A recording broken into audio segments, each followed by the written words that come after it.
स्वागत है आप सभी का। आज हम आपके लिए पितरों को अधोगति से मुक्ति देने वाली इंदिरा एकादशी का क्या महत्व है और इसकी व्रत कथा लेकर के आए हैं। आश्विन माह में इंदिरा एवं पापाकुंशा एकादशी आती है।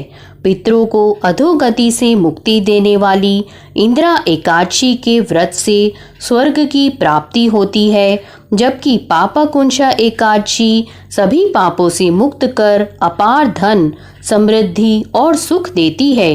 पुराणों के अनुसार जो व्यक्ति एकादशी करता रहता है वह जीवन में कभी भी संकटों से नहीं घिरता और उसके जीवन में धन और समृद्धि बनी रहती है। इंदिरा एकादशी के दिन विधिवत रूप से व्रत करने से पितरों को मुक्ति मिलती है और वे नया जीवन प्राप्त करते हैं।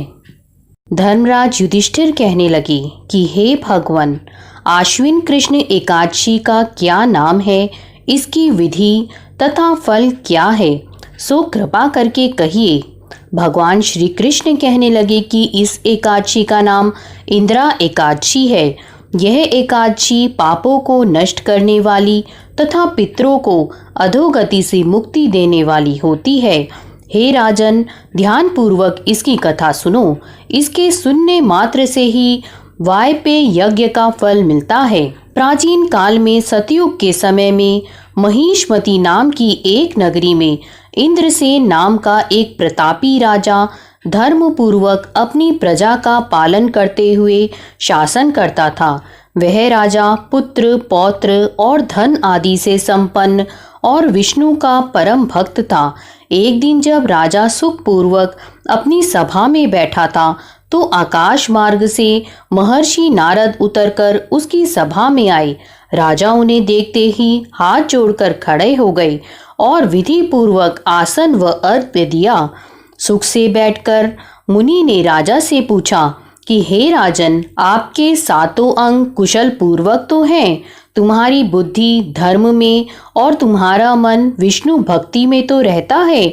देवर्षि नारद की ऐसी बातें सुनकर राजा ने कहा, हे महर्षि, आपकी कृपा से मेरे राज्य में सब कुशल है तथा मेरे यहाँ यज्ञ कर्म आदि सुकृत हो रहे हैं। आप कृपा करके अपने आगमन का कारण कहिए। तब ऋषि कहने लगे कि हे राजन, आप आश्चर्य देने वाले मेरे वचनों को सुनो। मैं एक समय ब्रह्मलोक से यमलोक को गया। वहाँ श्रद्धा पूर्वक यमराज से पूजित होकर मैंने धर्मशील और सत्यवान धर्मराज की प्रशंसा की। उसी यमराज की सभा में महान ज्ञानी और धर्मात्मा तुम्हारे पिता को एकादशी का व्रत भंग होने के कारण देखा। उन्होंने संदेशा दिया, सो मैं तुम्हें कहता हूँ। उन्होंने कहा कि पूर्व जन्म में कोई विघ्न हो जाने के कारण मैं यमराज के निकट रह रहा हूँ। सो हे पुत्र, यदि तुम आश्विन कृष्ण इंदिरा एकादशी का व्रत मेरे निमित्त करो तो मुझे स्वर्ग की प्राप्ति हो सकती है। इतना सुनकर राजा कहने लगा कि हे महर्षि, आप इस व्रत की विधि मुझसे कहिए। नारद जी कहने लगे, आश्विन माह की कृष्ण पक्ष की दशमी के दिन प्रातः काल श्रद्धा पूर्वक स्नान आदि से निवृत्त होकर पुनः दोपहर को नदी आदि में जाकर स्नान करें। फिर श्रद्धा पूर्वक पितरों का श्राद्ध करें और एक बार भोजन करें। प्रातः काल होने पर एकादशी के दिन दातून आदि करके स्नान करें। फिर व्रत के नियमों को भक्ति पूर्वक ग्रहण करते हुए प्रतिज्ञा करें कि मैं आज संपूर्ण भोगों को त्याग कर निराहार एकादशी का व्रत करूंगा। हे अच्युत, हे पुंडरीकाक्ष, मैं आपकी शरण हूँ, आप मेरी रक्षा कीजिए। इस प्रकार नियम पूर्वक शालिग्राम की मूर्ति के आगे विधि पूर्वक श्राद्ध करके योग्य ब्राह्मणों को फलाहार का भोजन कराएं और दक्षिणा दें।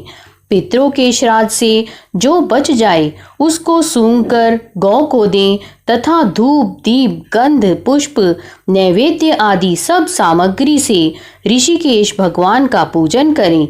रात में भगवान के निकट जागरण करें।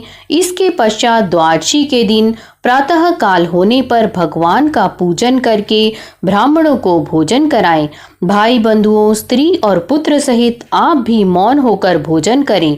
नारद जी कहने लगे कि हे राजन, इस विधि से यदि तुम आलस्य रहित होकर इस एकादशी का व्रत करोगे तो तुम्हारे पिता अवश्य ही स्वर्ग लोक को जाएंगे। इतना कहकर नारद जी अंतर ध्यान हो गए। नारद जी के कथन अनुसार राजा द्वारा अपने बांधवों तथा दासों सहित व्रत करने से आकाश से पुष्प वर्षा हुई और उस राजा का पिता गरुड़ पर चढ़कर विष्णु लोक को गया। राजा इंद्रसेन भी एकादशी के व्रत के प्रभाव से निष्कंटक राज्य करके अंत में अपने पुत्र को सिंहासन पर बैठाकर स्वर्ग लोक को गया।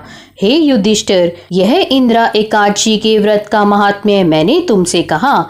इसके पढ़ने और सुनने से मनुष्य सब पापों से छूट जाते हैं और सब प्रकार के भोगों को भोग कर बैकुंठ को प्राप्त होते हैं। यहाँ पर इंद्रा एकादशी अथवा आश्विन कृष्ण एकादशी की कथा पूर्ण होती है। अगर आपको ये पसंद आई हो तो इसे अपने मित्रों के साथ शेयर अवश्य करें। धन्यवाद।